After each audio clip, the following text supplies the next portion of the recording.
하나님의 말씀은 요한복음 7장 37절부터 39절입니다. 명절 끝날 곧 큰 날에 예수께서 서서 외쳐 이르시되 누구든지 목마르거든 내게로 와서 마시라. 나를 믿는 자는 성경의 이름과 같이 그 배에서 생수의 강이 흘러나오리라 하시니 이는 그를 믿는 자들이 받을 성령을 가리켜 말씀하신 것이라. 예수께서 아직 영광을 받지 아니하셨으므로 성령이 아직 그들에게 계시지 아니하시더라. 아멘. 하나님은 성령을 보내주시고 성령의 인도함을 따라 신앙생활하기를 원하십니다. 예수께서는 명절 끝날 곧 큰 날, 여기서의 명절은 초막절 마지막 날을 말하는 겁니다. 그때 서서 아주 외치면서 큰 소리로 누구든지 목마르거든 내게로 와서 마시라. 나를 믿는 자는 성경의 이름과 같이 그 배에서 생수의 강이 흘러나오리라. 이와 같이 말씀하시면서 사도 요한은 예수가 무슨 말씀을 했는가? 이는 믿는 자들이, 예수를 믿는 자들이 받을 성령을 가리켜 말씀하신 것이다.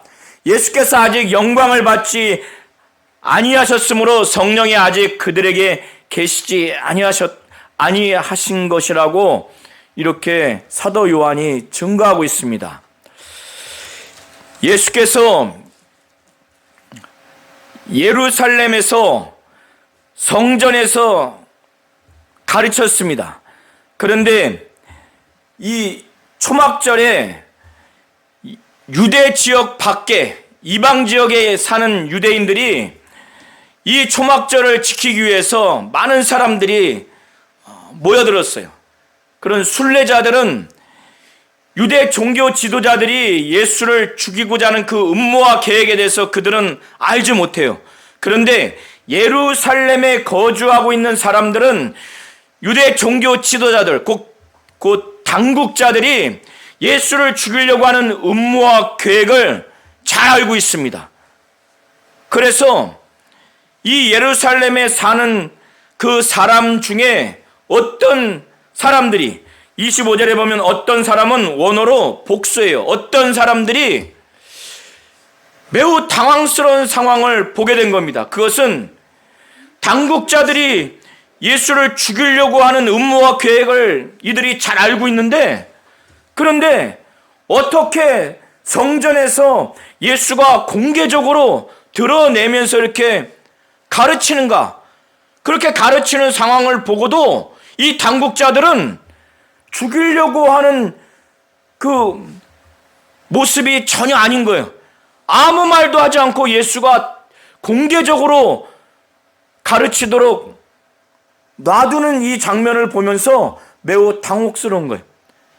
말로 위협을 하든가 아니면 누구를 시켜서 끌어내려서 죽이겠다고 엄포를 하든가 무슨 행동을 하거나 말을 해야 되는데 아무 말도 하지 않는 거예요.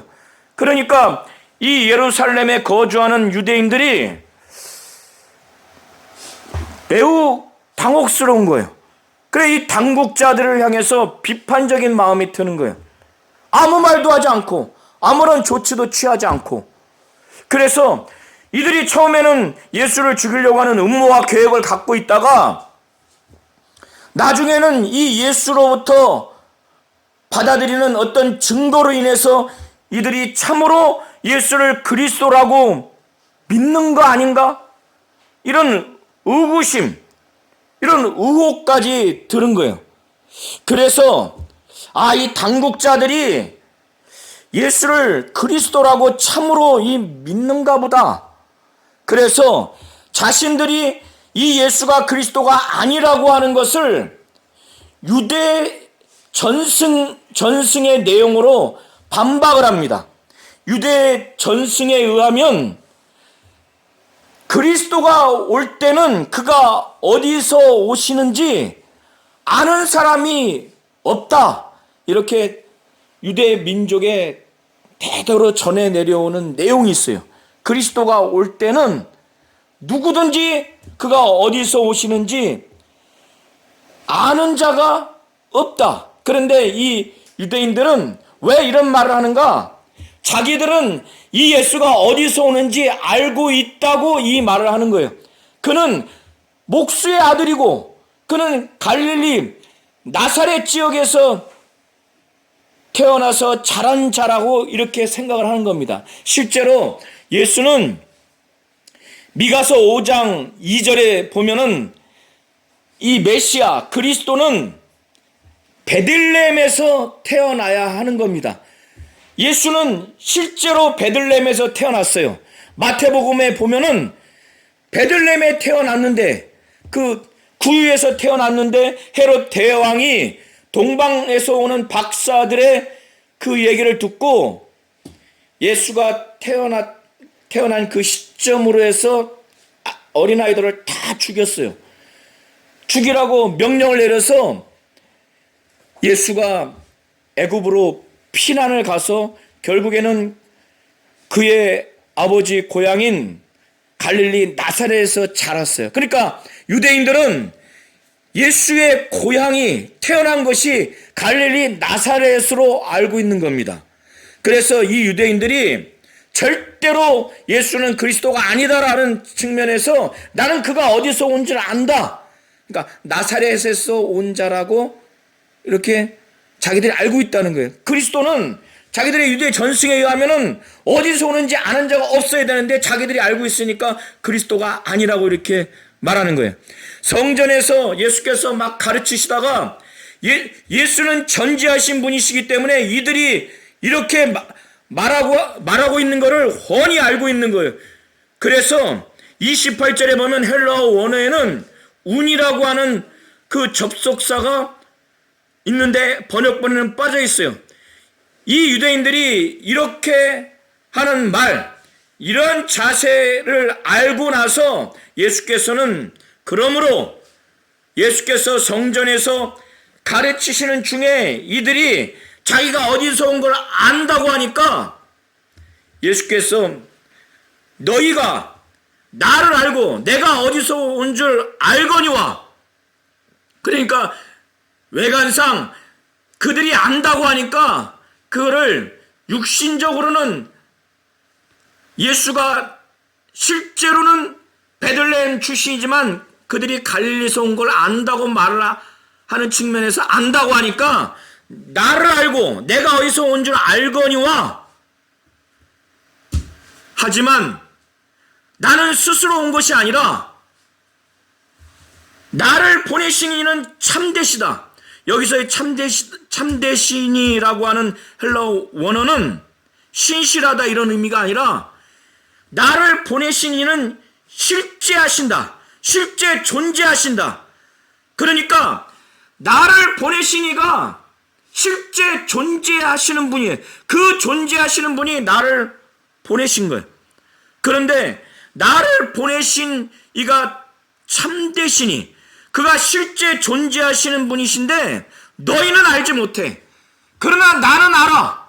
나를 아는 이유가, 내가 안다고 하는 이유, 그가 뭔가 하면 29절에 말하는 거예요. 나는 아노니 하면서 그 다음에 헬라어 원어로 가르. 왜냐하면 이유 접속사가 있어요. 너희는 하나님을, 나를 보내신 하나님 아버지를 몰라. 그러나 나는 알아. 내가 아는 이유는 내가 그에게서 났고 그가 나를 보내셨기 때문에. 이것 때문에 이 유대인들이 이제 발끈하는 거예요. 유대인들은 대대로 선민의식이 강합니다. 그들은 하나님이 선택한 백성이라고 하는 선민의식이 강해요. 그리고 그들은 율법을 통해서 하나님을 알도록 했다고 하는 그 영적 자부심, 그 근거가 매우 아주 확신을 갖고 있고 자부심이 있습니다. 자기들은 하나님을 안다고 하는데 이 예수는 지금 뭐라고 그래요? 나를 보내신 이를 너희가 알지 못한다고 이렇게 말을 합니다. 그러니까 이것 때문에 아주 심기가 안 좋은 거예요. 자신들이 하나님을 안다고 생각을 했는데 너희는 나를 보내신 이를 알지 못해. 그러나 나는 알아. 그리고 나는 그에게서 나왔고 그는 나를 보내셨다. 이 얘기를 하니까 그들이 예수를 잡고자 했지만은 손을 대는 자가 아무도 없었어요. 그거를 사도 요한은 뭐라고 그 이유에 대해서 말하기를 아직 그의 때, 예수의 때가 아직 이르지 아니했기 때문에 그렇다는 거예요. 여기서 예수의 때는 하나님의 목적과 계획이 그대로 나타내는 시간을 말하는데 여기서는 예수의 죽임을 당하는 때를 두고 말하는 거예요. 인간이 계획대로 예수를 아무리 사리를 갖고 음모를 갖고 계획을 한다 할지라도 죽여지지가 않는 거예요. 왜? 하나님의 때에 예수는 죽임당하시는 분이지 인간의 계획과 인간의 목적이 이루려고 하는 시간에 죽임당하시는 분이 아니에요. 그래서 분개가 있어서 잡으려고 했지만 아무도 손을 대는 자가 없다고 30절에 말하죠. 그런데 그 무리 중에서 많은 사람들이 예수를 믿는 자가 있는데 그 믿는 자가 말하기를 우리가 그렇게 고대하는 그리스도가 온다 할지라도 그 그리스도가 오셔서 그가 이적을 표적을 행하는 그것이 지금 이 예수라고 하는 이 사람이 행한 것보다 더 많겠느냐. 그리스도가 왔을 때 그리스도를 알 수 있는 그 증거로서 표시로서 이 유대인들은 표적을 구했어요. 그런데 여기서 많은 사람이 예수를 믿었다고 하는 것은 저와 우리 성도님들이 오늘같이 예수가 하나님이고 하나님의 아들이요 메시아 그리스도라고 믿고 성령을 받은 이런 온전한 그런 믿음을 두고 말하는 게 아닙니다. 이해하시겠죠? 이것 때문에 예수에 대해서 아주 수근수근해요. 한쪽에서는 저희와 같은 믿음은 아니지만 그래도 표적을 보고 또 방금 하신 이 예수의 말씀을 듣고 믿는 자들도 있지만은 이렇게 성경에 기록된 건 아니지만 유대인의 그 유대 전승의 근거로 해서 그리스도께서 오실 때는 어디서 오는지 아무도 알 수 없다고 하는 이걸 근거로 해서 예수는 목수의 아들이요. 그는 갈릴리 나사렛 출신이요. 그렇기 때문에 그는 그리스도가 아니다.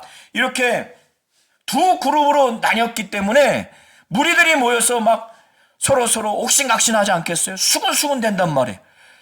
그런데 그것은 유대인의 공회, 곧 사내들인 구성원들이 볼 때, 특별히 거기서 바리새인들이 볼 때 이건 매우 심기가 안 좋은 현상이에요. 예수를 지금과 같이 오늘 우리 성도님들과 같이 확실한 믿음은 아니지만 예수에 대해서 자꾸 믿어지는 사람들이 나오고 그런 현상이 나타나는 게 심기가 매우 안 좋아.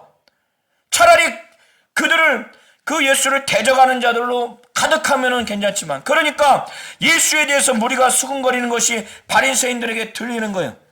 그러니까 사두개파 출신인 대제사장들과 이 바리새인들은 평상시에도 서로 알력이 있는 관계예요. 그런데 이 두 그룹의 공공의 적인 예수를 잡아서 죽이려고 하는 데는 이들이 뜻이 합치가 됩니다. 그래서 그들이 아랫사람, 여기서 아랫사람은 자기들보다 직급이 낮은 이 성전의 질서를 유지하는 그 경호원 내지는 그 경찰 역할을 하는 그 경호요원 내지는 경찰이라고 보면 돼요. 이것이 대제사장 밑에서 수하에서 대제사장이 거느릴 수 있는 그런 경찰 인력입니다. 그들을 시켜서 예수를 잡아오도록 그들을 보냅니다. 왜 잡아오도록 하겠어요? 죽이려고. 그 내용이 32절까지입니다. 자, 오늘 우리 성도님들이 7장 25절부터 8장 1절까지 내용이 굉장히 길어요. 복잡한 것 같지만 복잡하지가 않아요. 예수님이 무슨 말씀을 하셨고 이 예수님이 말씀하신 거에 이 유대인들이 어떻게 반응하는가, 이 두 구조로만 딱 보시면 돼요. 지금 첫 번째 무슨 말씀을 하셨어요? 무슨 말씀을? 나를 보내신 이 바로 하나님 아버지에 대해서 그는 실제로 존재하신 분이다. 그리고 너희들은 모르지만 나는 그를 안다. 그리고 내가 아는 이유는 나는 그에게서 나왔고 그가 나를 보내셨다. 이 한마디에 이 유대인들의 반응이 갈려요. 그리고 수군수군 되니까 죽이려고 대제사장들과 바리새인들이 경찰 인력을 보냅니다. 여기까지가 32절 내용이에요. 거기에 먼저 바리새인들이 그 수근수근거리는 게 들렸어요. 자, 우리 성도님들이 예수의 말씀과 예수의 그 신분, 예수와 하나님 아버지와의 그 관계를 우리 성도님들이 확실히 알고 믿어야 예수를 믿는 겁니다. 유대인들은 이걸 모르기 때문에 지금 구원받을 수가 없어요. 그런 다음에 예수께서 자기를 죽이려고 경찰 인력이 다수가 오는 걸 보면서 예수는 그걸 보면서 이제 반응하는 거예요. 33절에 헬라어 원어에도 운이라고 하는 그러므로 접속사가 있어요. 그들이 이렇게 자기를 죽이려고 자기를 잡아서 죽음에 넘기려고 오는 그 경찰 인력을 보면서 예수께서 더 이제 말씀하시는 거예요. 그 말씀은 아버지와 자기가 창세 전에 있었던 그 관계, 그래서 하나님의 뜻대로 이 땅에 오셔서 다시금 하나님 뜻대로 하나님 아버지 그 보좌 우편에 가시는 그 말씀을 합니다. 이 유대인들에게 진짜 이해하지도 못하고 믿어지지도 않고 아버지와 아들만 알 수 있는 얘기를 지금 하시는 거예요. 근데 이게 너무 중요한 거예요. 이들은 완전히 변화되지가 않아요. 이 말씀을 듣고. 매우 어려운 얘기예요. 그러나 예수는 이걸 합니다. 자기의 죽음의 그 위험 앞에서 매우 중요한 말씀을 해요. 그래서 33절부터 36절에 그 자기를 죽음에 넘겨주려고 다수의 경찰 인력이 오는 것을 보면서 말씀하는 거예요. 그러므로 예수께서 이르시되 내가 너희와 함께 조금 더 있다가 나를 보내신 이에게로 내가 돌아가겠다. 너희가 나를 찾아도 만나지 못할 터이요 나 있는 곳에 오지도 못하리라. 우리 성도님들은 이 예수의 말씀을 다 이해하시죠? 이거는 만물이 지어지기 전에 창세 전 하나님 아버지와 그의 아들 예수가 영원전 그 신들의 하늘에 있을 때 아버지는 아버지의 그 뜻, 그 계획, 작정, 하나님의 의도에 따라서 아들은 말씀이 육신이 되어 이 땅에 오셔서 고난당하시고 인류의 죄를 짊어지시고 저주를 담당하시고 죽으시고 그는 하나님이고 하나님의 아들로서 의인이기에 부활하셨어요. 마귀를 진멸하고 보좌를 상속하는 이 하나님의 의도에 따라서 오셔서 하나님의 뜻대로 보좌 우편으로 올라가셨어요. 이걸 우리 성도님들 잘 아시죠? 그러나 유대인들은 이걸 못 알아들어요. 그러니까 유대인들이 서로 묻는 거예요. 야, 이 사람이 어디로 가기에 우리가 그를 만나지 못하리요? 응? 유대인 중에서 헬라 지역에 가서 사는 사람들이 있거든요.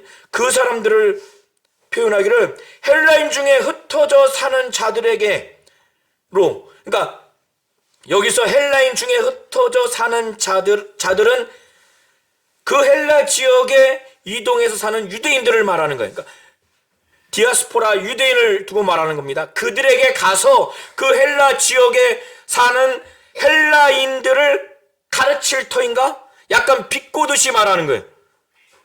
그러니까 이들은 이해를 못하는 거예요. 너희가 나를 찾아도 만나지 못할 것이고 나 있는 곳에 오지도 못하리라. 아, 이게 무슨 말이야? 이해를 못하는 거예요. 굉장히 어려운 얘기죠. 이건 제자들도 나중에 성령 받고 이해를 했지. 그런데 왜 이렇게 어려운 말씀을 하실까? 이건 매우 예수의 신분과 예수가 하시는 일을 죄가 많은 인간들, 유대인들이 믿어야 하는 매우 본질적이고 매우 핵심적인 예수의 신분, 예수의 아버지와의 그 관계, 아버지 뜻대로 이 땅에서 사역하신 그 짧은 하늘에서 이 땅에 말씀이 육신에 오셔서 하늘로 가신 그의 공적 사역을 압축해서 말씀을 하시는 거예요. 그런데 못 알아듣습니다. 그런 다음에 이스라엘 민족이 애굽에서 나와서 광야에서 40년 동안 지낼 때 하나님께서 모세라는 영적 지도자를 세워서 그 광야, 낮에는 불볕더위 같은 그곳에 하나님이 구름기둥으로 그들을 보호해 주시고 저녁에는 엄청난 추위에 불기둥으로 그들을 보호해 주셨어요. 광야가 어떤 곳인지 아십니까? 먹고 살 수 있는 곳이 아니에요. 그런데 날마다 만나와 메추라기를 내셔서 그들을 살게 했어요. 물이 어디 있습니까? 그러니까 하나님이 모세를 통해서 반석을 치게 하셔서 그 반석에서 물을 내게 하셔서 이 어마어마한 사람들을 먹게 했어요. 그러니까 그때를 기억하도록 하나님이 이렇게 광야에서 물 없으면 살 수 있습니까? 죽어요. 그들에게, 그 많은 인원들에게 모세를 통해서 반석에서 물을 내게 하셔서 먹이게 한 그 하나님을 기억하고 기념하도록, 그리고 추수 때에 이제 농작물을 씨를 뿌려서 잘 자라서 많은 추수가 열매가 나오려면, 많은 것을 추수하려면 어떻게 합니까? 그 과정에서 비가 내려줘야 돼요. 그런데 그것을 할 수 있는 분이 누구예요? 바로 하나님이에요. 그래서 초막절에 행하는 행사 중에 하나가 물 붓는 의식입니다. 이것은 이들이 물 붓는 의식을 하는 그 목적은 무엇이냐면, 광야에서 그들의 이스라엘 민족을 하나님이 모세를 통해서 그 반석을 치게 하셔서 우리 조상들을 그 물을 먹게 한 그 하나님을 기억하고 기념해서 감사하고, 그리고 또 하나는 이 초막절, 이 추수를 한 시점 이후에 진행되는 절기이기 때문에 다음 이제 농번기에 비를 많이 내려주셔서 아주 풍성한 추수를 할 수 있도록 하나님께 기원하고 기도하는 그런 차원에서 하는 의식이 바로 물 붓는 의식이에요. 그래서 초막절은 일주일을 지냅니다. 그리고 그런 다음에 8일은 아무것도 하지 않고 많은 무리들이 모여서 성회를 해요. 그리고 그때 희생제물을 하나님께 드립니다. 그런데 이 7일 동안 물 붓는 의식을 하는데 6일 동안은 하루에 한 번씩 하는데, 이 성전에서 실로암 연못까지 제사장과 무리들이 거기 가서 황금 물통, 내지는 황금 주전자로 물을 부어요. 붓는 동안 이사야서 12장 3절을 무리들이 찬송을 합니다. 그리고 제사장이 그 물을 거기다 붓고 성전으로 올라오는 동안은 시편 113편부터 118편의 그 내용을 가지고 찬송을 해요. 그리고 난 다음에 제단에 그 물을 거기다가 부어요. 그리고 무리들이 막 돌면서 찬송을 합니다. 이거를 초막절 1일부터 6일까지는 하루에 한 번, 7일 동안은 7일에는 7번을 합니다. 그러니까 이런 상황 하에서 명절날 이 물 붓는 의식은 과거의 이스라엘 민족 그 광야에 엄청난 그 생명의 위협을 느낄 수 있는 그 광야에서 하나님이 바로 물을 주셨고, 그리고 다음 농번기에 비를 내려야 많은 추수를 내릴 수 있기에 하나님께 비가 오도록 기원하고 기도하는 그런 차원에서 이 물 붓는 의식을 하는 거예요. 그러니까 지난주에도 말씀드린 것처럼 안식일이든 6월절이든 초막절이든 이렇게 유대인의 종교적인 또 신앙적인 절기와 이런 관습을 배경으로 해서 예수님의 정체성을 나타내기 위해서 예수께서 의도적으로 어떤 표적을 일으키시거나 어떤 말씀을 하시는 거예요. 이해하시겠죠? 그래서 이런 초막절에 물 붓는 행사를 배경으로 해서 예수께서 37절부터 38절을 말씀하시는 겁니다. 다시 한번 37절부터 39절까지 다시 한번 큰 소리로 합독을 하시겠습니다. 제가 지금 드린 말씀을 배경으로 해서 한번 잘 이해하시면서 읽으시면 좋겠습니다. 명절 끝날, 곧 큰 날에 초막절 마지막 7일째인지 아니면 그 다음 8일째인지는 학자마다 해석이 분분을 합니다. 그거는 차치하더라도 명절 끝날 큰 날에 예수께서 외쳐 이르렀어요. 성경에서 예수께서 큰 목소리로 말씀하시는 경우가 많지가 않습니다. 예수께서 큰 소리로 외쳤을 때는 예수께서 지금 하시고자 하는 이 말씀을 매우 중요하니까 매우 긴박하게 이걸 받아들이라고 하는 차원에서 말씀하는 거예요. 매우 준엄하게. 그래서 명절 끝날 곧 큰 날에 예수께서 서서 외쳐서 이르시되, 이 빨간 글씨는 아주 큰 목소리로 말씀하신 거예요. 누구든지 목마르거든 내게로 와서 마시라. 구약의 하나님은 모세를 통해서 육신의 생명을 위해서 40년 동안 이스라엘 백성을 살리기 위해서 육신의 생명을 주는 물을 줬지만, 이 물질적인 물을 줬지만은 이 예수는 영혼을 살릴 수 있는 바로 생명의 강, 영혼이 목마르지 않는 그 배에서 생수의 강이 막 흘러넘치는 영혼을 영원토록 살리는 이 생수의 강을 주겠다는 거예요. 그것이 무엇인가? 바로 그것이 성령이라고 지금 말하는 거예요. 그런데 이 성령은 예수를 무시하고 예수의 말씀 사역과 그의 공생의 사역을 무시하고 이해도 하지 않고 창세전에 하나님 아버지와 함께 계시다가 아버지의 뜻대로 이 땅에 오셔서 아버지의 뜻대로 죽으시고 부활하시고 승천하신, 그래서 보좌 우편에 계신 이 예수의 이 말씀을 전혀 믿지 않는 상태에서 성령은 임하지 않는 거예요. 그래서 나를 믿는 자는 성경의 이름과 같이 그 배에서 생수의 강이 흘러나오리라. 초막절에 물 붓는 의식을 배경으로 해서 이 말씀을 하시는 거예요. 왜?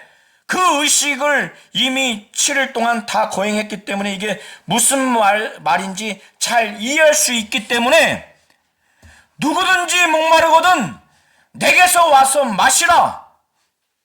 그런데 그가 줄 물은 이 물리적인 물이 아니에요. 이미 이것은 성경에 기록되어 있는 내용이라는 거예요. 이걸 먹으면 그 먹는 사람의 배에서 생수의 강이 막 콸콸콸콸 넘쳐 흐를 만큼 만족할 수 있다는 거예요. 이것은 육신의 갈증을 해소시키는 것이 아니라 영혼이 죽어있는데 막 살고자 하는 그 갈망, 몸부림, 하나님의 말씀을 듣고 싶고 하나님께 사랑받고 위로받고 하나님의 인도하심을 받고 싶은 우리 육체 안에 있는 영혼이 막 영적으로 갈망하는 이거를 누가 이걸 채워줄 수 있어요? 우리의 부모도 못 채워줍니다. 우리의 자식도 못 채워줘요. 우리의 가장 가까운 스승, 연인 누구도 못 채워줍니다. 예수를 믿고 예수를 믿은 다음에 이 예수가 인간의 죄를 짊어지시고 인간이 받아야 할 이 죄의 결과인 영원한 형벌, 지옥 형벌을 그가 담당하신 다음에 하나님이요 하나님의 아들로서 의인이게 부활하시고 승천하시고 다시 오실 이 예수를 확실히 믿어야 성령을 받을 수가 있는 거예요. 그래서 나를 믿는 자는 성경의 이름과 같이 그 배에서 생수의 강이 흘러나오리라 하시니 이는 그를 곧 예수를 믿는 자들이 받을 성령을 가리켜 말씀하신 것이라고 사도 요한이 이걸 해설을 붙입니다. 예수가 이렇게 말한 거는 그를 믿는 자들이 받을 성령을 가리켜 말한 것이다. 그런데 이 말씀을 하시긴 때 기준으로 아무도 성령이 계시지 않았어요. 왜? 예수가 아직 영광을 받지 않았기 때문에. 여기서 영광을 받지 않았다고 하는 것은 예수께서 십자가에 못 박혀 피 흘려 죽으시고 부활하시고 승천해서 하나님 보좌 우편에 앉아 있어야만이 비로소 그때 영광을 받는 거예요. 그러니까 십자가에서의 죽음과 부활과 승천해서 보좌 우편에 가 계셔야만이 그가 영광 받아야만이 그때 비로소 아들이 아버지께 성령을 믿는 자들에게 보내달라고 요구했을 때 아버지와 아들의 뜻이 합치된 다음에 하나님 아버지가 믿는 자들에게 성령을 보내주시는 겁니다. 그래서 사도 요한은 예수께서 아직 영광을 받지 아니하셨으므로 성령이 아직 그들에게 계시지 아니하더라 이렇게 해설을 붙입니다. 예수의 이 큰 목소리의 말씀을 듣고 마음이 열린 사람도 있고 또 마음이 닫힌 사람들이 있어요. 세 부류로 반응이 나뉩니다. 이 얘기를 듣고 이 말씀을 들은 무리 중에서 어떤 사람은 이 사람이 참으로 그 선지자라고 한 부류가 생겼고 또 하나는 더 나아가서 여기서의 그 선지자라고 하는 것은 신명기 18장 15절부터 18절에 하나님이 모세를 통해서 예언한 모세 자신과 같은 선지자가 나중에 나올 것이라고 하는 그 선지자. 모세가 광야에서 하나님께 쓰임받아서 반석을 쳐서 물이 나오게 한 것을 이들이 기억해서 그런지 이 예수가 나를 누구든지 목마른 자는 내게 와서 마시라. 나를 믿는 자는 성경의 이름과 같이 그 배에서 생수의 강이 흘러나오리라. 이런 말씀을 하셔서 모세를 물을 내게 하신 모세를 통해서 물을 내게 하신 그 사건을 기억해서 모세 같은 선지자다. 아마 이렇게 마음이 열렸는가 봐요. 그래서 40절에 보면은 이 사람이 참으로 그 선지자라고 한 사람도 나왔고 더 나아가서 어떤 사람은 그리스도라 하며 그리스도라고 한 사람이 나왔어요. 그런데 또 한 사람은 여전히 그리스도가 어떻게 갈릴리에서 나올 수 있느냐?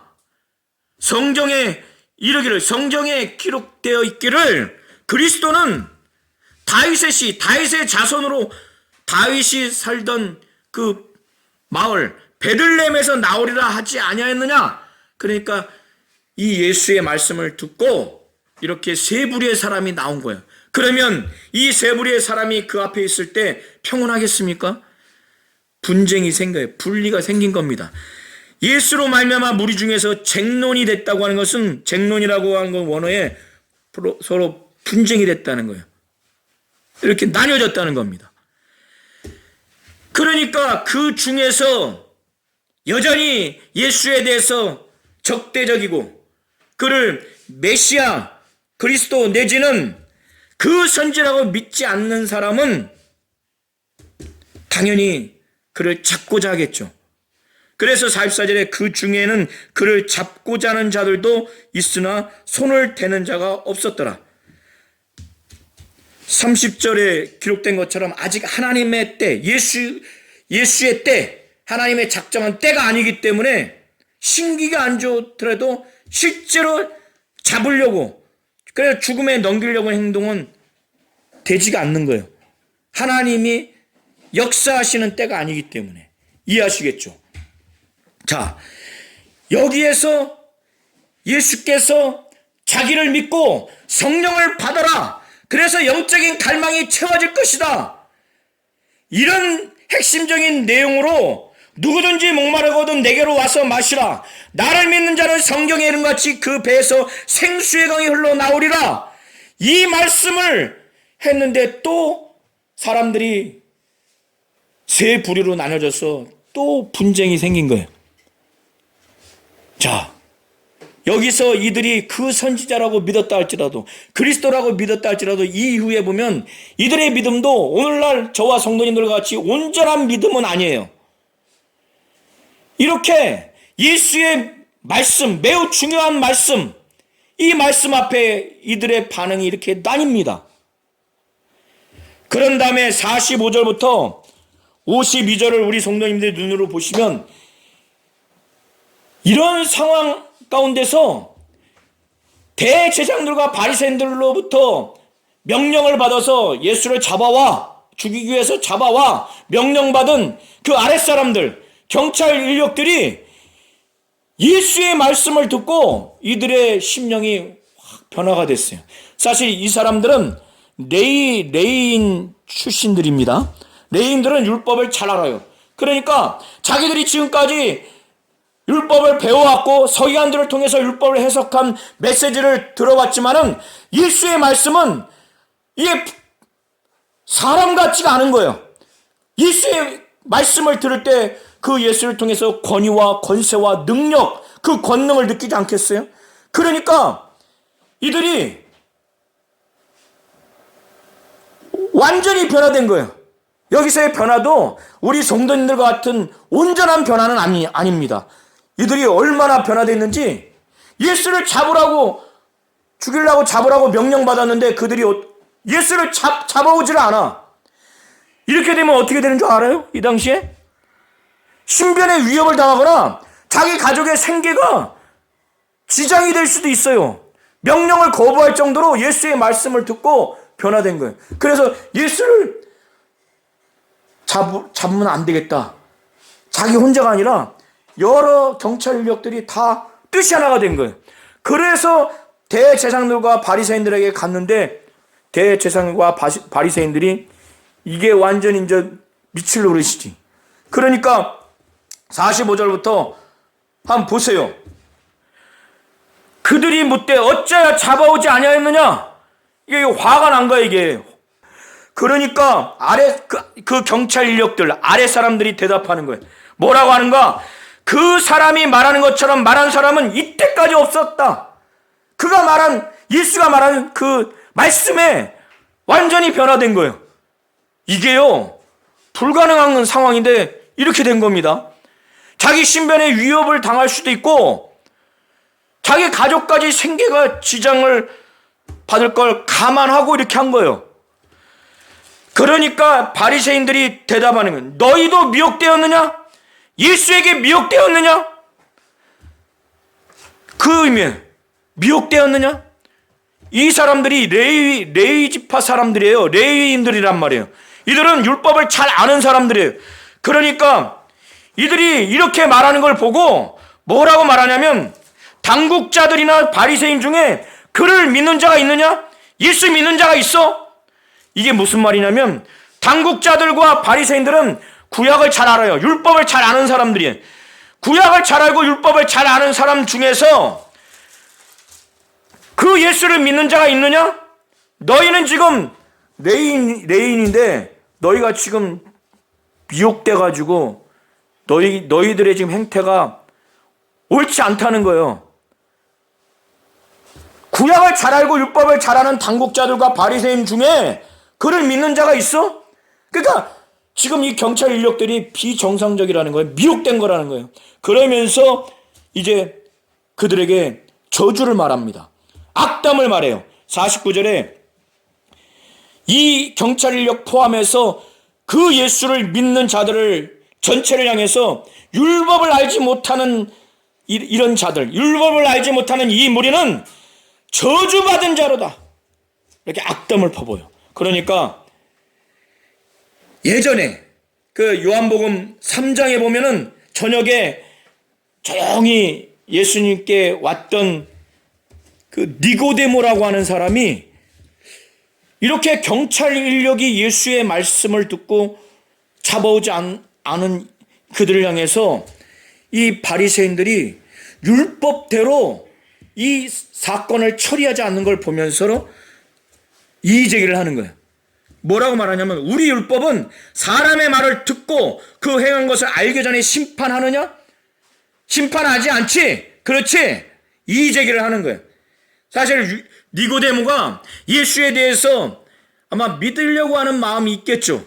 그러나 여기서 적극적으로 예수를 변호하는 건 아니고 율법을 잘 아는 바리새인 너희들이 율법에서 어떤 사건을 심판할 때 정당하게 절차를 준수하라는 차원에서 말하는 것 뿐이에요. 그래서 51절에 그걸 말하는 거예요. 그런데 이 율법을 잘 아는 바리새인들이 이것에 대해서 받아들입니까? 이미 예수를 죽이고자 하는 감정이 앞섰는데, 그러니까 감정적으로 말해요. 너도 갈릴리에서 왔느냐? 너도 갈릴리 출신이냐? 그래서 이렇게 두둔하는 거야? 이런 차원이에요. 찾아봐라. 그러니까 아마 성경을 찾아봐라는 그런 의미인 것 같아요. 찾아봐라. 갈릴리에서는 선지자가 나오는지, 갈릴리에서 선지자가 나오는지 나지 못한다. 그러니까 네가 지금 우리한테 이의 제기하는 거 정당하지 않아. 이런 차원에서 지금 말을 하는 거예요. 그러면서 다 각각 집으로 가고 예수는 감난산으로 이제 가셨습니다.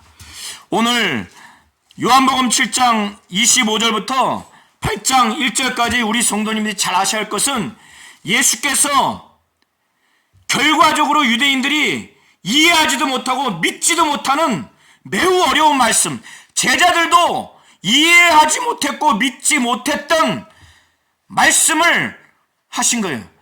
우리 성도님들이 이걸 잘 아셔야 합니다. 무슨 말씀했어요? 너희가 나를 알고 내가 어디서 온 것도 알거니와 내가 스스로 온 것이 아니니라. 나를 보내신 이는 참되시니 실제 존재하시니 너희는 그를 알지 못하나 나는 안다. 왜 내가 아는가? 내가 그에게서 났고 그가 나를 보내셨기 때문에. 창세 전에 아버지와 아들의 그 관계, 하나님의 의도대로 아들은 말씀이 육신이 되어서 이 땅에 오셨어요. 그에게서 나오셨고 그가 보내신 거예요. 그는 스스로 오지 않았다는 겁니다. 자기를 보낸 하나님 아버지가 신들의 하늘, 창세 전에 그 영계에 분명히 계시다는 거예요. 그를 나는 안다는 거예요. 너희는 모른다는 거예요. 그리고 나는 나를 보내신 이에게 너희들과 조금 더 있다가 나는 갈 것이다. 그렇기 때문에 너희가 나를 찾아도 못 만나. 나 있는 곳에 오고자 해도 올 수가 없어. 그리고 나서 또 이해도 안 되고 믿어지지도 않는 말씀을 해요. 너무나 중요한 말씀. 누구든지 목마르거든 내게로 와서 마시라. 나를 믿는 자는 성경에 이른 것 같이 그 배에서 생수의 강이 흘러나오리라. 영적으로 죽어있는 영혼들을 향해서 살고자 하는 몸부림, 하나님을 아버지라 부르고 싶고 하나님의 위로와 사랑과 보호하심과 인도하심을 받고자 하는 그 몸부림, 하나님의 말씀을 듣고 싶은 그 영혼의 갈망을 채워줄 수 있는 것은 내게로 와서 나를 믿고 성령을 받았을 때 그렇게 된다는 거예요. 여러분, 어렸을 때요, 엄마가 안 계시고 아버지가 안 계셔 보세요. 불러도 들을 수가 없어요. 부모의 말씀을 듣고 싶은, 사랑받고 싶고 위로받고 싶고 보호받고 싶고, 그게 얼마나 본능인지 아십니까? 아십니까? 우리의 영혼이 그렇다고요. 이거를 오늘 예수께서 말씀하신 것입니다. 저와 우리 모든 성도님들이 이렇게 예수님이 과할 정도로 서서 외쳐서 할 정도로 하신 말씀, 나를 믿고 성령을 받고 성령으로 신앙생활하라고 하는 것을 그렇게 강조했어요. 그리고 창세전에 아버지와 아들의 관계, 아버지의 뜻대로 이 땅에 오셔서 죽으시고 부활하시고 승천해서 하나님 보좌 우편에 앉아 계신 이거를 알아듣지도 못하는데, 결과적으로 믿지도 않는 이 사람들에게 왜 말했을까? 너무 중요하기 때문에. 이걸 이해하지 못하고 이걸 믿지 않고 다른 걸 믿으면 신앙생활이 아니라 그건 종교생활입니다. 하나님은 우리 성도님들이 예수를 확실히 믿고 성령을 받고 일평생 성령 충만하고 성령의 인도함 받는 그런 신앙생활에서 영원히 영적인 그 풍족함, 목마르지 않는 그런 신앙생활 하기를 하나님은 원하시는 겁니다. 이와 같은 자가 되시기를 예수의 이름으로 축원합니다.